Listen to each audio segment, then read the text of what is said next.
Oi, eu sou Priscila, idealizadora desse canal, feito inicialmente para mulheres típicas que se relacionam com homens atípicos, mas agora abrangendo os relacionamentos atípicos de forma geral. Por quê? Nós não nos relacionamos somente com pessoas neurodivergentes. Pessoas neurodivergentes que são consideradas através de um padrão de normalidade pessoas fora do convencional. Mas nós também, mesmo que tenhamos cérebros considerados convencionais, temos também vivências atípicas, relacionamentos atípicos, inclusive com homens considerados típicos.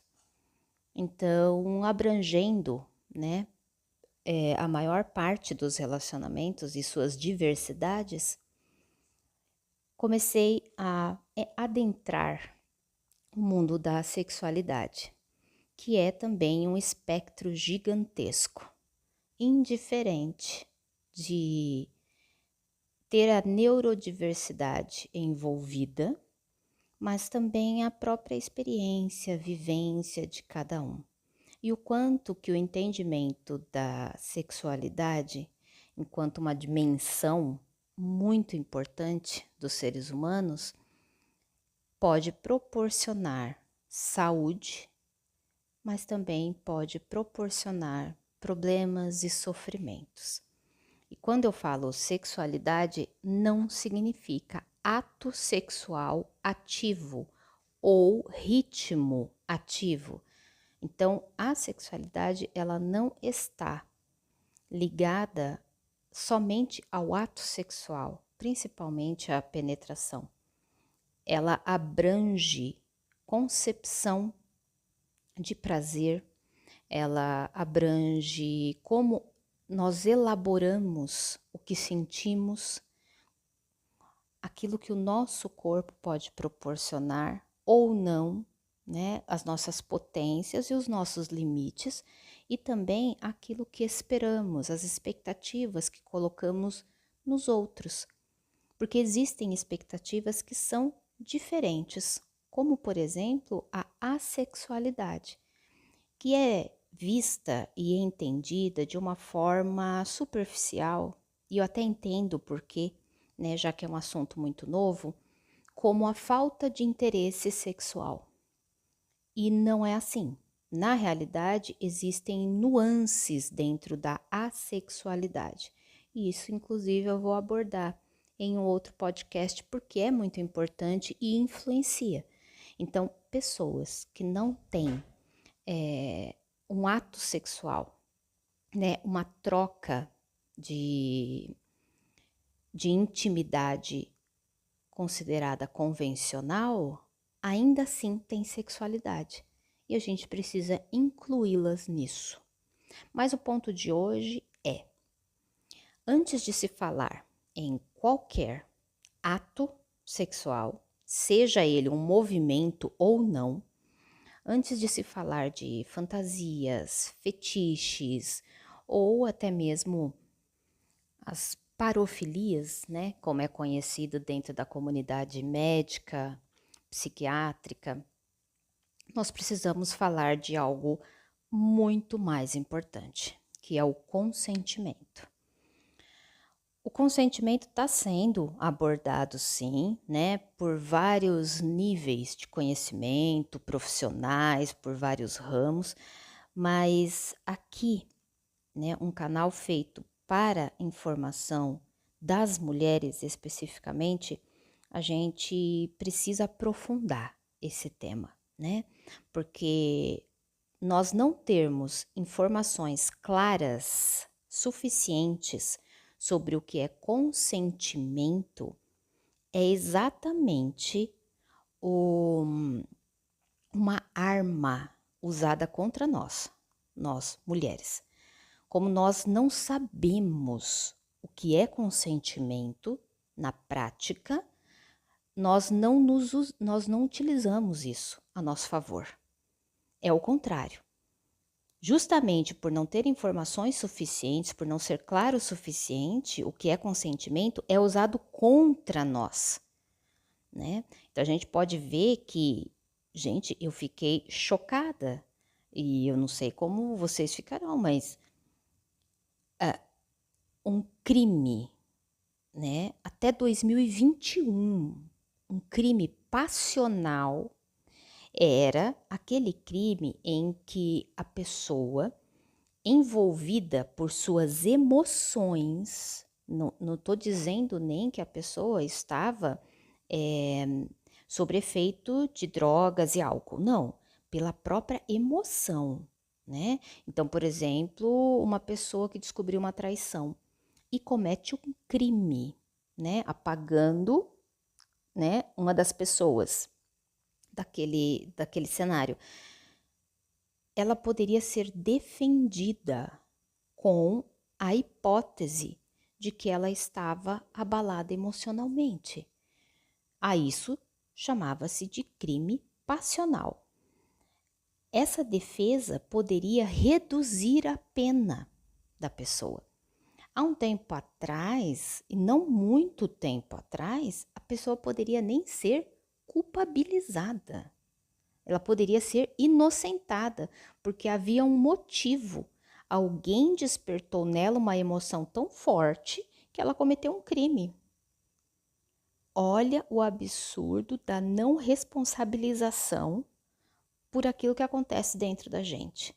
Então, nós temos emoções em espectro também, emoções desde nenhuma emoção até emoções fortíssimas, mas ainda assim nós somos responsáveis pelos comportamentos que essas emoções podem nos influenciar.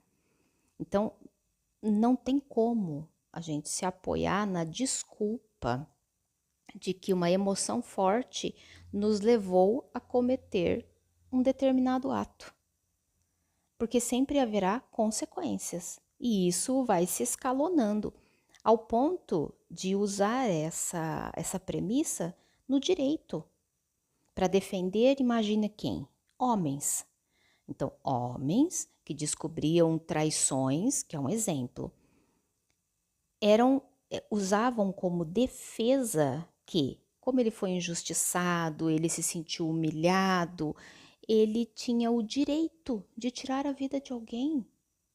Ou ele tinha o direito de ter a sua pena reduzida por tirar a vida de alguém.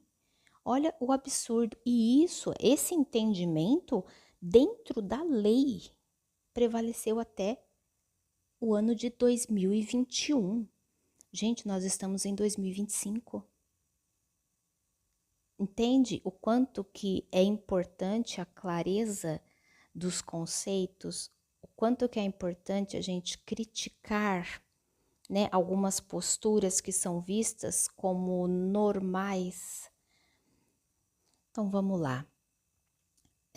A etimologia da palavra consentimento vem do latim, lógico, porque branco, branco, grego, é de onde vem tudo, né? Não existia outro mundo antes, mas tudo bem. Mas vem do latim consentire. Então, com, junto, né, em comum, e sentire, sentir, perceber. E logo depois foi acrescido o pensar, ou seja, com, sentir, sentir junto, pensar junto, perceber junto. Isso dá uma ideia de que consentir é sentir com o outro, né? Pensar com o outro, portanto, concordar, permitir, dar anuência, entende? Mas preservando a ideia de uma participação interior, né? De estar em sintonia com algo. Só que eu sentir com o outro, né? Eu pensar com o outro não significa que eu concorde com ele. E aí entra no ponto central disso aqui, desse papo, que é o seguinte: Em muitos momentos, principalmente durante relações sexuais, que não significa no ponto, né, culminante da penetração. Não. Significa que durante o envolvimento, durante a sedução, durante o desejo, são feitas trocas de informações, de fantasias, de fetiches, são abertos alguns segredos, né? Nós falamos, verbalizamos, né? Ou nós ou o parceiro, enfim, tem uma troca ali de diálogo que é muito envolvida pelo que nós sentimos no momento. E naquele momento nós podemos sentir o que o outro sente. Por exemplo, o tesão do momento.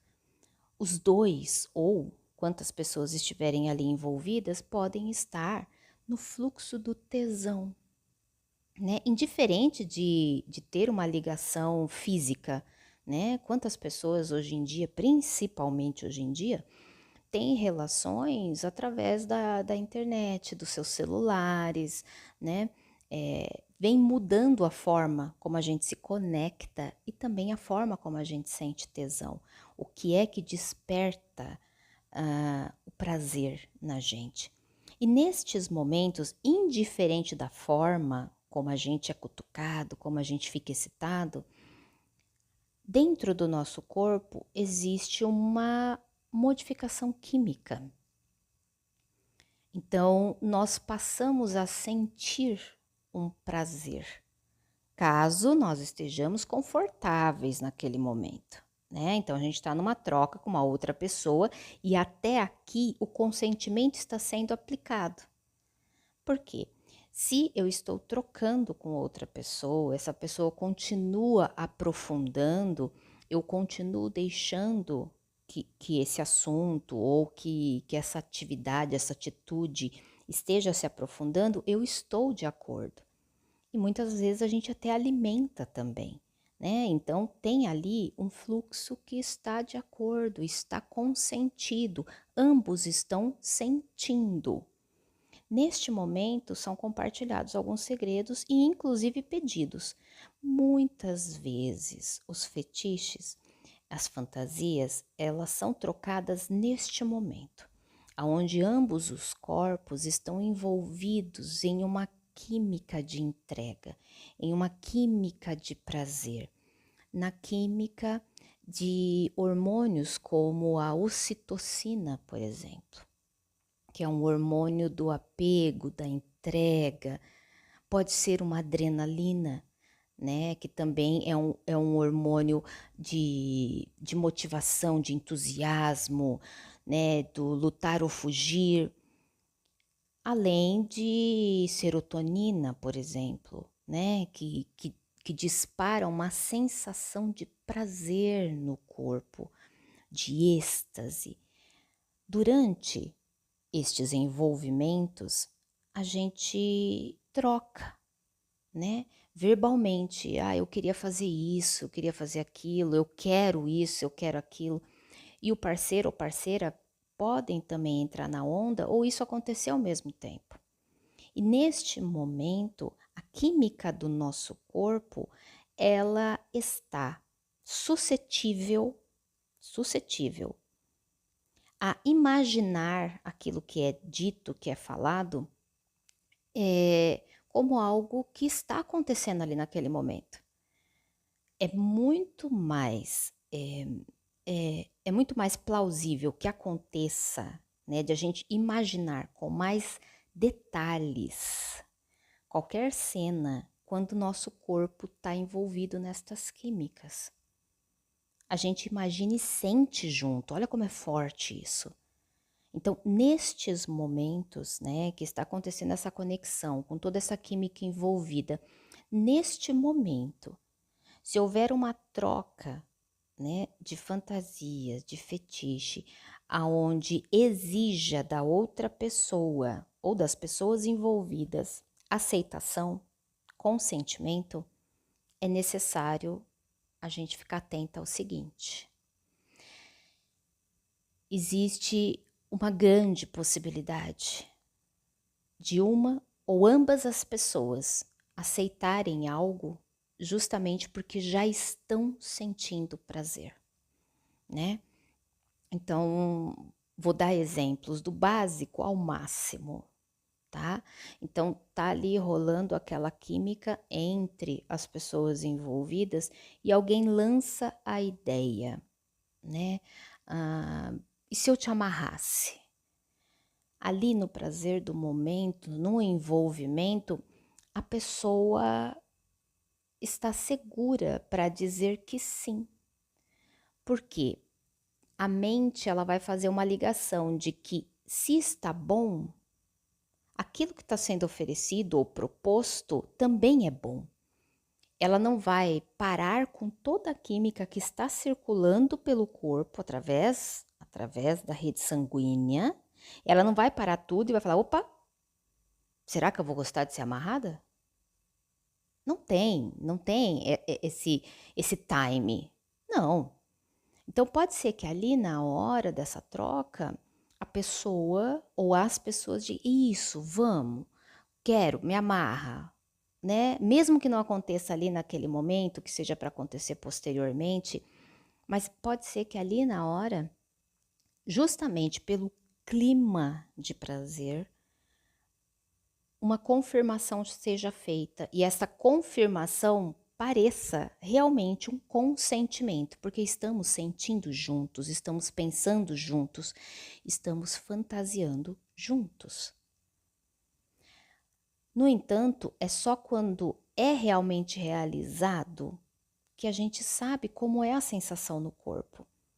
Então, digamos que o acordo que tenha sido feito ali na hora, ele vai se concretizar.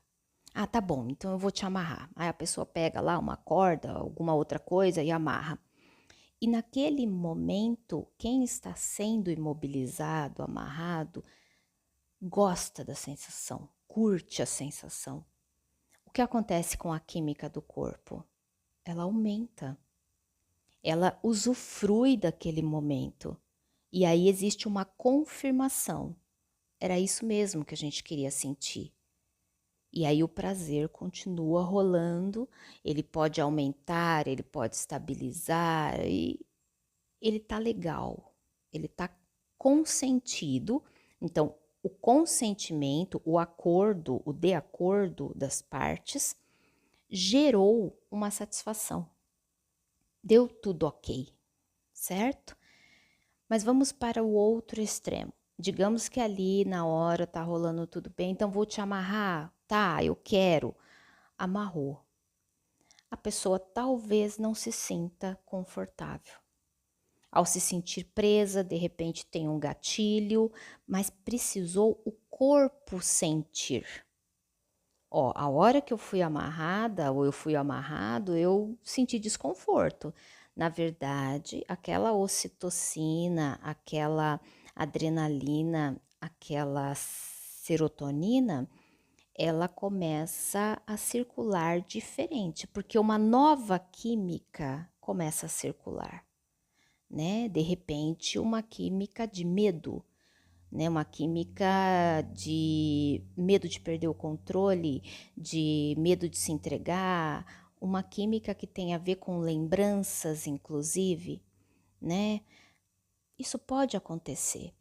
É neste momento que precisa ter também uma racionalidade para colocar para fora o desconforto que está sendo sentido e a outra parte respeitar esse desconforto, porque a outra parte ela pode não estar sentindo no corpo dela porque ela não foi amarrada. Então ela continua com sensações só de prazer, porque ela pode estar gostando daquilo. Então ela continua só com sensações de prazer. Então, a sensação dela não vai ser cortada, porque ela não está sentindo na pele dela, no corpo dela. Mas ela precisa ser avisada. Quando ela for avisada, ela conscientemente, mesmo sentindo muito prazer, mesmo sentindo muita satisfação, ela tem que racionalizar a atitude para dizer: não, não era esse o objetivo. Então nós vamos parar. Mas quem faz isso? na prática. No BDSM existem, né, estes parâmetros de quando parar e quando continuar, de quando que o sim é sim e não é não. Isso é muito importante da gente entender. Mas o romantismo, né, que foi tão impregnado nas nossas cabeças e fazem parte da estrutura de pensamento que nós temos, ele diz que o não muitas vezes é um sim, né? E que o sim, às vezes, é sim mesmo. Entende? De qualquer forma, é muito difícil, tanto pela química corporal, quanto pela ideia, pelo conceito implantado na cabeça, mudar de opinião durante um ato onde tenha muita química envolvida. A minha dica, portanto, é o consentimento, para que ele seja válido, para que ele seja seguro, como ele deve ser, porque é tanto um direito como uma obrigatoriedade, porque é isso que faz com que a gente se sinta dono e dona dos nossos corpos e sejamos respeitados por isso. Isso não vai tirar o prazer de ninguém, tá? Dizer o sim, significando sim, e o não significando não, não tira prazer de ninguém, né? É ultrapassar limites. Ah, disse não, mas se eu forçar um pouquinho, ela vai acabar dizendo sim, ele vai acabar dizendo sim. É um desrespeito ao qual nós estamos acostumados, principalmente mulheres. Homens estão acostumados a ultrapassar esse limite, mulheres estão acostumadas a lidar com as consequências. Se doer, se trouxer desconforto, se traumatizar, depois eu me viro, porque é assim mesmo. Não é, né? Então, a minha dica é, durante o ato, se tiver muita química envolvida, muito tesão e tal, dependendo do pedido, do fetiche, da fantasia que for trocada ali, se envolver, né, coisas. Aí eu falei que eu ia começar com um exemplo de fantasia bem simples e ia para algo maior. Digamos que a fantasia ali, que seja exposta no momento, e isso acontece com muita frequência, seja de envolver uma terceira pessoa, né? Então, digamos que a fantasia ali no momento da química, do tesão e tal, seja imaginar que tem uma terceira pessoa, terceira, quarta pessoa envolvida, tá? Ali, naquele momento, se tem só duas pessoas, enquanto estiver rolando a fantasia, a potência é de que aumente o tesão, realmente, porque tá na fantasia e tudo pode acontecer na fantasia. Agora, usar a resposta dada, o acordo feito naquele momento para que ele vire, para que ele se torne uma materialização desse fetiche, dessa fantasia na prática, não é seguro. Como que é seguro? Ali, no rally rola, surgiu a proposta. Ah, os dois querem, os dois aceitaram e tal. Vamos para os próximos dias? Se fora daquela química toda, a ideia ainda excita, a ideia ainda é válida, ela traz sensações boas, ela traz vontade, desejo, ela pode sim ir para o próximo passo. Então, o que a gente faz para realizar? Né? Então, vamos para a ação, vamos fazer acontecer, porque faz sentido esse acordo fora do momento da química. Faz sentido. Então, vamos colocar em prática. E aí vão surgindo outros desafios que eu vou abordar, inclusive, em outros podcasts. Mas é muito importante fazer essa pausa de racionalização, porque nós fomos acostumados, através do romantismo, que racionalizar emoções, principalmente quando se fala de relacionamentos românticos, é uma frieza, é uma frigidez, sabe? que é para justamente não dar tempo da gente pensar. E se a gente não pensa, de alguma forma, a gente não está consentindo. A gente não está consentindo. É necessário o tempo, o espaço de racionalizar. Porque tem corpos envolvidos, né? E o corpo, ele machuca. Ele também sente prazer, ele goza, mas ele machuca, ele traumatiza. Existem emoções envolvidas, né? A emoção, ela vem, ela flui. Não tem como a gente impedir. Não tem essa, gente, de vamos fazer, mas sem ninguém se apaixonar. Isso não existe. Não existe controle das emoções, mas existe controle dos comportamentos. E a gente precisa saber que a gente deve ter controle sobre os nossos comportamentos, indiferente das emoções. Tanto que o descontrole, né, dos nossos comportamentos devido a emoções são chamados de transtornos. Fica a dica, fica a dica. Agir na emoção é transtorno, né? Isso quando não é crime, que também existe diferença. Então vamos lá. Quando não leva ao crime, né? Mas vamos lá. Então, ter um tempo para analisar a proposta feita enquanto estava no momento do tesão, racionalizar sim, né? Para ter o direito de escolha, deveria ser um quê a mais para o tesão. Então, se eu penso de cabeça fresca, fora de todo aquele turbilhão químico que estava acontecendo, e ainda assim eu quero, e ainda assim eu desejo aquilo, isso é um ótimo sinal de liberdade, de confiança e de entrega. Ainda assim não garante que seja uma boa experiência, só fazendo para ver, mas garante que o consentimento é claro. Garante que os direitos foram preservados. Então, a ideia de que a gente se entrega, curte o momento e depois a gente pensa nas consequências é justamente o que o romantismo faz, principalmente com mulheres, né? Então, as mulheres se entregam porque veio e na hora eu concordei, agora eu tenho que fazer, e isso vai gerando traumas, né, que vão passando de geração em geração, porque mulheres são assim mesmo, fazem mesmo, porque o desejo do homem é diferente da mulher. E isso também estimula homens a continuarem em comportamentos egoístas, onde eles pensam só neles, né? Então, quer dizer, eu fiz o pedido ali na hora, ela concordou, agora vai ter que fazer. E eu não estou generalizando para todos os homens. Acho que eu não preciso fazer esse recorte. Preciso? Sabe, né? Que cada pessoa é única, né? É um canal de neurodivergência. Neurodivergência significa divergência. Muitas, muitas, muitas, tá? Então tá. Então é isso, né? Surgiu uma fantasia, um fetiche, uma proposta no momento ali do rally rola.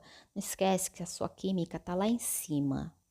Se for algo que envolva uma consequência depois, tome um tempo para pensar e pensa. Se pensando excita, se pensando dá vontade, se pensando ainda assim faz sentido, tenta. Agora, quando sai dali do rally rola e essa proposta ela parece muito absurda, começam a vir os incômodos, as cenas do tudo que poderia dar errado, talvez não esteja na hora. Ou talvez não seja mesmo para você. E tudo bem. Valeu a pena naquele momento. Talvez tenha que ficar só no ouvido, só na narratofilia. É a fantasia de trocar narrativas.